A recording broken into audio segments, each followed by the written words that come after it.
சைனாவை compare பண்ணும்போது இந்தியாவோட வளர்ச்சி வந்து ரொம்ப ஸ்லோ டவுனாக தான் இருக்குது. சைனா வளர்ந்து எங்கேயோ போயிடுச்சு, கரெக்டாக நான் சொல்கிறது.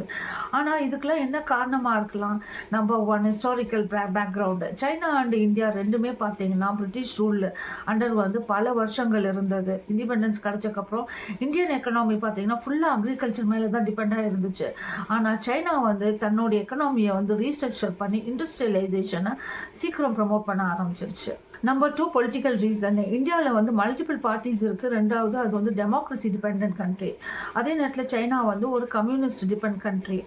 அதனால இந்தியாவில் வந்து பார்த்தீங்கன்னா ஒரு டெசிஷன் எடுக்கணும்னா அது இம்ப்ளிமெண்ட் பண்ணணும்னா அது கொஞ்சம் ஸ்லோ டவுனாக தான் இருக்கும் comparison to China. Because it is and communist கண்ட்ரினால அது தனியாகவே எல்லாமே செயல்படுத்தி அதை இம்ப்ளிமெண்ட் பண்ணி ஃபாஸ்ட்டாக அது டெவலப்பிங்க்கு ப்ரோக்ரஸ் ஆயிடுச்சு. Number third, economic policies. இந்தியாவோட சைனாவோட எக்கனாமிக் பாலிசிஸ் டோட்டலி டிஃப்ரெண்ட்டுங்க. இந்தியா வந்து தன்னுடைய லிபரலைசேஷன், குளோபலைசேஷன், ப்ரைவேட்டைசேஷன் வந்து ஸ்லோவாக தான் ஆரம்பிச்சிச்சு. ஆனால் சைனா அப்படி கிடையாது. 1978 வந்து அது ஓப்பன் எக்கனாமிக் பாலிசிஸ் விட்டுச்சு. அது எப்படின்னா இப்போ ஃபாரின் இன்வெஸ்ட்மெண்ட்டை வந்து என்கரேஜ் பண்ணுச்சு, எக்ஸ்போர்ட்டை என்கரேஜ் பண்ணுச்சு. அது கூட ஒரு ரீசன் ரேப்பிடாக டெவலப் ஆகிறதுக்கு. நம்பர் ஃபோர் பார்த்தீங்கன்னா இந்தியாவோட சோஷியல் கல்ச்சர் வந்து நிறைய டைவர்ஸ் இருக்குது. அதில் இப்போ சப்போஸ் சோஷியல் ஈக்குவாலிட்டிஸ் எடுத்துக்கலாம், டிஸ்பார்ட்டிஸாக எடுத்துக்கலாம், அதே நேரத்தில் கரப்ஷன் இருக்குது. இதெல்லாம் கூட ஒரு காரணம் தான் இது வந்து ரேப்பிடாக க்ரோத் ஆகாமல் இருக்கிறதுக்கு. ஆனால் சைனாவில் அப்படி கிடையாது.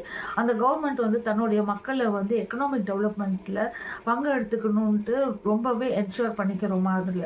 ஆனால் இந்தியாவும் இப்போ கம்மி கிடையாதுங்க. நிறையா ஃபெசிலிட்டிஸ், நிறையா டெவலப்மெண்ட் வந்துடுச்சு. ஆனால் இன்னும் என்னென்ன பண்ணால் இந்தியா வந்து டெவலப் ஆகலாம்னு சொல்லிட்டு நீங்கள் கமெண்ட்டில் ஷேர் பண்ணுங்கள். இந்த மாதிரி சின்ன சின்ன தகவலுக்கு என்னுடைய சேனலை சப்ஸ்கிரைப் பண்ணிக்கோங்க.